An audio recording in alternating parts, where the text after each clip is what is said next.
ओम नमः शिवाय। नमस्कार दोस्तों, स्वागत है आप सभी का आपके अपने यूट्यूब चैनल खुशहाल ज़िंदगी में। दोस्तों, इन दिनों पितृपक्ष का समय चल रहा है और पितृदोष से बचने का इससे सुंदर अवसर हमारे पास अब पूरे 1 साल तक फिर आने वाला नहीं है, क्योंकि इन दिनों पितृपक्ष के दौरान साक्षात पितृ हमारे आसपास मौजूद होते हैं और जो भी धार्मिक कर्म हम उनके लिए करते हैं उन्हें वो स्वीकार करते हैं। प्रत्येक वर्ष पितृपक्ष के दौरान पितरों को पितृलोक से छोड़ा जाता है ताकि वह अपने परिजनों के पास आए और उनके द्वारा किए गए तर्पण, पिंडदान, श्राद्ध इत्यादि को स्वीकार कर सके। इस दौरान यदि हम अपने पितरों को प्रसन्न कर लेते हैं तो पितरों का आशीर्वाद सदैव हम पर बना रहता है और पितरों की आशीर्वाद से हम जीवन में उन्नति करते हैं, प्रगति करते हैं, परिवार में खुशहाली आती है। लेकिन ठीक इसके विपरीत यदि हम पितृपक्ष के दौरान अपने पितरों का स्मरण नहीं करते, उनके निमित्त किसी भी प्रकार के धार्मिक कार्य नहीं करते हैं, तो इससे हमारे द्वार पर आए हुए पितरों का अपमान होता है और पितरों का अपमान देवताओं के अपमान के बराबर है। पितृ देवतुल्य होते हैं और पितृ अगर नाराज हो जाते हैं तो हमें पितृ दोष का सामना करना पड़ता है। और पितृ दोष अगर एक बार परिवार में आ जाए, लग जाए, तो ऐसा नहीं है कि पितृ दोष किसी एक को ही भोगना पड़ता है। पितृ दोष यदि परिवार में लगता है तो पूरे परिवार को इसका फल भुगतना पड़ता है। जैसे परिवार में किसी भी प्रकार के मांगलिक कार्य का होते होते रुक जाना, परिवार में आए दिन लोगों का अस्वस्थ रहना, परिवार में हमेशा आपस में खटपट बने रहना, यानी कि आपस में तालमेल न होना, इस प्रकार के बहुत सारे कष्ट हमें जीवन में झेलने पड़ते हैं। इन्हीं में से एक है शारीरिक कष्ट। पितृदोष जब लगता है तो आर्थिक, मानसिक, शारीरिक, भौतिक, पारिवारिक सभी प्रकार के क्लेश जीवन में हमें परेशान करते हैं। तो इन सभी कष्टों से बचने का एक ही रास्ता है कि आप अपने पितरों को प्रसन्न करें। और अभी पितृपक्ष चल रहा है, लगातार हम आपको सुंदर सुंदर उपाय बता रहे हैं जो कि आप पितृपक्ष में करके पितरों को प्रसन्न कर सकते हैं। आज के वीडियो में बहुत ही सरल सा उपाय आपके लिए लेकर आए हैं। यदि आप हमेशा बीमार रहते हैं, हमेशा आपको बीमारियां घेरे रहती है, हमेशा आपको दवाइयों का सहारा लेना पड़ता है, तो ऐसे में आप पितृपक्ष के दौरान ये सरल सा उपाय अवश्य कीजिएगा। इस उपाय के लिए आपको ले लेने हैं 7 दुर्वा। साथ में आप एक लोटा ले लें, किसी भी धातु का लोटा आप इस उपाय के लिए प्रयोग कर सकते हैं। हाँ, वो लोटा जो आप प्रयोग कर रहे हैं वो लोहे का ना हो, इस बात का ध्यान रखिएगा।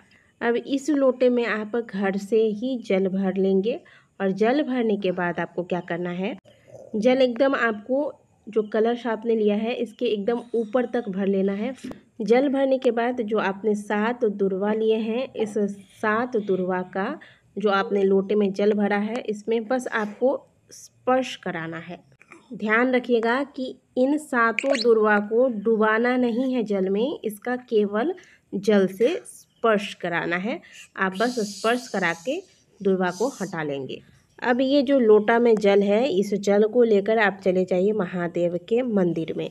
महादेव के मंदिर जाने के बाद आप ये उपाय जिसके लिए भी कर रहे हैं, अगर अपने लिए कर रहे हैं तो अपना नाम बोलेंगे, या फिर पति पत्नी, भाई बहन, माता पिता, सास ससुर, पुत्र पुत्री, किसी के लिए भी अगर आप उपाय कर रहे हैं तो आप उनमें से किसी का भी एक ही व्यक्ति के लिए एक उपाय करना है, यानी कि जो व्यक्ति करेगा किसी एक के लिए करेगा, ठीक है।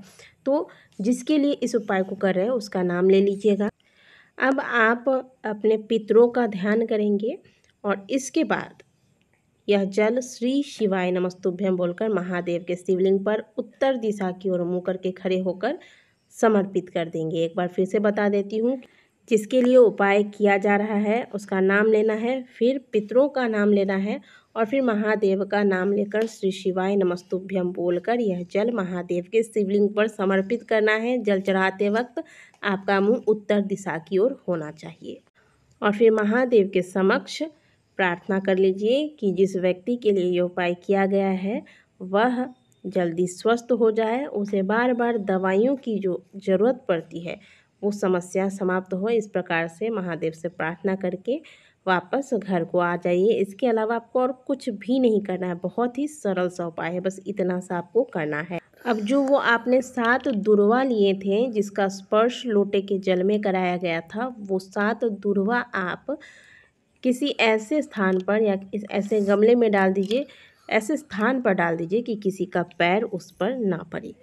इस उपाय को आप कोशिश कीजिएगा कि प्रातःकाल ही कर लें, लेकिन किसी वजह से अगर आप प्रातःकाल नहीं कर सकते हैं तो ऐसे में आप शाम को यानी कि प्रदोष काल में भी जाकर महादेव के मंदिर में इस उपाय को कर सकते हैं।